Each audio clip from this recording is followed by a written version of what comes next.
प्रिय भाई और बहनों, आज का शुभ संदेश के लिए आप सभी को हम स्वागत करते हैं।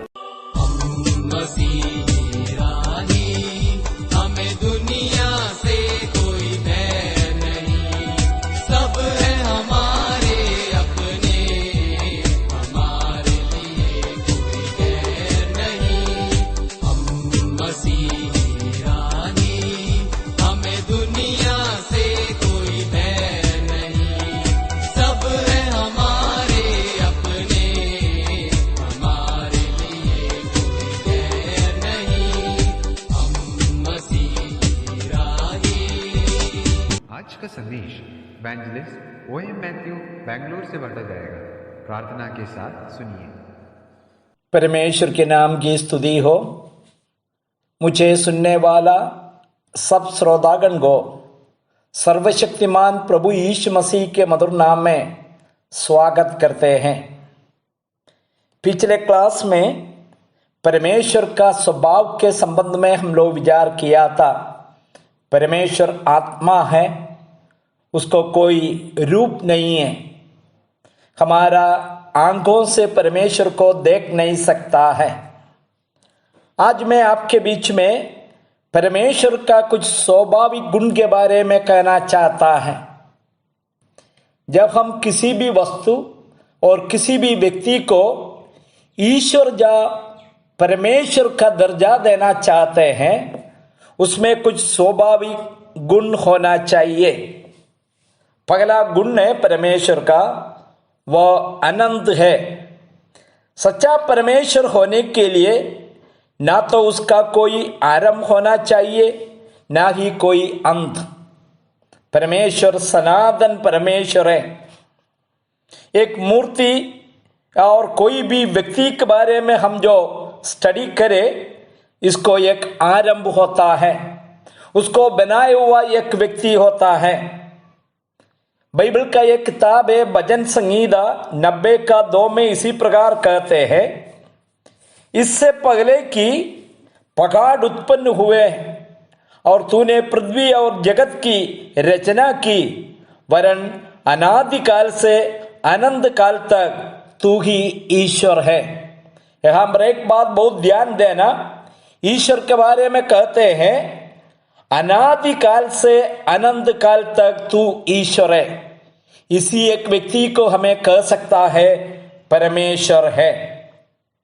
बाइबल का दूसरा एक किताब है जो पहला तीमुथियुस का किताब, इसका पहला अध्याय का 17वां पद में इसी प्रकार हम पढ़ते हैं, अब सनातन राजा अर्थात अविनाशी, अंधेकी और अद्वैत परमेश्वर सनातन है, अविनाशी है, कभी नाश होने वाला नहीं, और अंधेक अद्वैत परमेश्वर। मुझे सुनने वाला प्रियजन, ईश्वर के बारे में हमें एक सही आइडिया होना जरूरी है, जानकारी होना बहुत जरूरी है। कई बार परंपरा से हम आराधना करते, विश्वास करते आ रहा है। अभी वक्त आ गया जिसको हम भजन करते आ रहा है, जिसको हम आराधना करते आ रहा है, यदि सचमुच में वो ईश्वर है क्या नहीं। परमेश्वर का दूसरे एक गुण के बारे में भी हम कहना चाहता है, उसमें संपूर्ण सामर्थ्य है, अर्थात परमेश्वर सर्वशक्तिमान है। अंग्रेजी में कहते हैं ओमनीपोटेंट। इसके बिना वो परमेश्वर हो नहीं सकता है। बाइबल का पहला किताब, इसका पहला अध्याय का पहला पद में हम लोग पढ़ते हैं, आदि में परमेश्वर ने आकाश और पृथ्वी का सृष्टि किया। और हम आगे पढ़ने से इस दुनिया का सभी चीजें उन्हीं के द्वारा उत्पन्न हुआ है। उत्पत्ति का किताब पहला अध्याय का 3 पद में हम लोग पढ़ते हैं, परमेश्वर ने कहा उजियाला हो, उजियाला हो गया। परमेश्वर ने कहा आकाश में पक्षियां और समुद्र में मछलियों और जंगल में धरती में जो जानवर हो जाए, और प्रभु का वचन के द्वारा वैसे ही हुआ। प्यारे भाइयों, सब कुछ बनाने वाला, सब कुछ सृष्टि करने वाला सर्वशक्तिमान परमेश्वर, वही है असली जीवित परमेश्वर। अय्यूब करके किताब है बाइबल में, उसमें जो प्रभु का दास जो अय्यूब 42 अध्याय का 2 पद में कहता है, मैं जानता हूं कि तू सब कुछ कर सकता है। परमेश्वर में कोई सीमा नहीं है, वो सब कुछ कर सकता है। मैं तो सब प्राणियों का परमेश्वर यहोवा हूं, क्या मेरे लिए कोई भी बात कठिन है? बाइबल का दूसरा एक किताब में जो लिखा हुआ है। कहने का सारांश यही है, परमेश्वर सर्वशक्तिमान, परमेश्वर सनातन और अनंत है। एक और गुण में जल्दी कहना चाहता है, परमेश्वर सर्वव्यापी है। सर्वव्यापी का मतलब वह सभी स्थानों में एक ही समय उपस्थित है। जो भजन संगीता करके किताब, इसका 139 का 7 से 10 पदों में इसी प्रकार बताया गया है, मैं तेरे आत्मा से भागकर किधर जाऊं, वो तेरे सामने से किधर भागूं। यदि मैं आकाश पर चढ़ूं तू तो वहां है, यदि मैं अपना बिछौना अधोलोक में बिछाऊं तो वहां भी तू है। यदि मैं भोर की किरणों पर चढ़कर समुद्र के पार जाना चाहता हूं तो तू वहां है। कहने का मतलब परमेश्वर का उपस्थिति सब जगहों में पाया जाता है।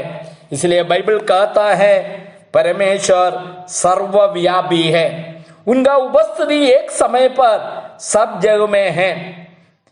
वह असली जीवित परमेश्वर है और हम सबका चाल चलन को भी देखता है। एक और गुण बोल करके मैं आज का संदेश समाप्त करना चाहता है, परमेश्वर सर्वज्ञानी है, प्रभु से कुछ भी छिपा नहीं सकता।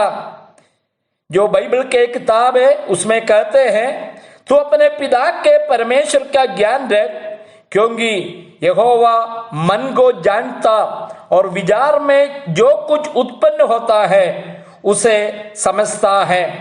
कहने का मतलब परमेश्वर सब कुछ जानने वाला, कल क्या होने वाला दुनिया में वो भी परमेश्वर जानने वाला है।